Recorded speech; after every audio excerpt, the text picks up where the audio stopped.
YCP ప్రజాప్రతినిధులు ప్రభుత్వ అధికారులపై దౌర్జన్యం చేసి ఒక ఎంపీడీఓపై దాడులు చేశారని రాజంపేట పార్లమెంట్ సమన్వయకర్త అధికారి కృష్ణ అన్నారు.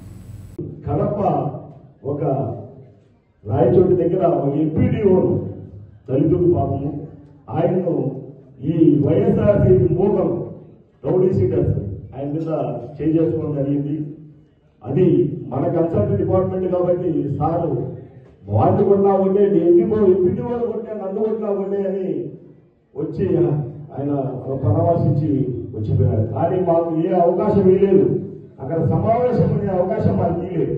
ఎందుకంటే మీకు అనంతపురకు ఆ సమావేశం అవకాశం ఇచ్చినాడు. ఆ అవకాశాన్ని మీరు సద్వినియోగపరచుకోండి. ఎందుకంటే మనకి చాలా అవసరం. ఇంకా మనకు 4 సంవత్సరాలు మన గవర్నమెంట్ ఉంది. ఈటాటి అవకాశాలు మనకు రావడం చాలా అవకాశం వచ్చినప్పుడు మనం సద్వినియోగపరచుకుంటే మనకు మన ఏరియా డెవలప్ అయ్యేదానికి చాలా ఆస్కారం ఉంటాయి. Thank you. ఇక్కడికి వచ్చిన అందరికి మరి మీ అందరికి తెలియజేసే ఒకటే, మన జన సైనికులు వీర మహిళలు మనకు జనం తక్కువ లేరు.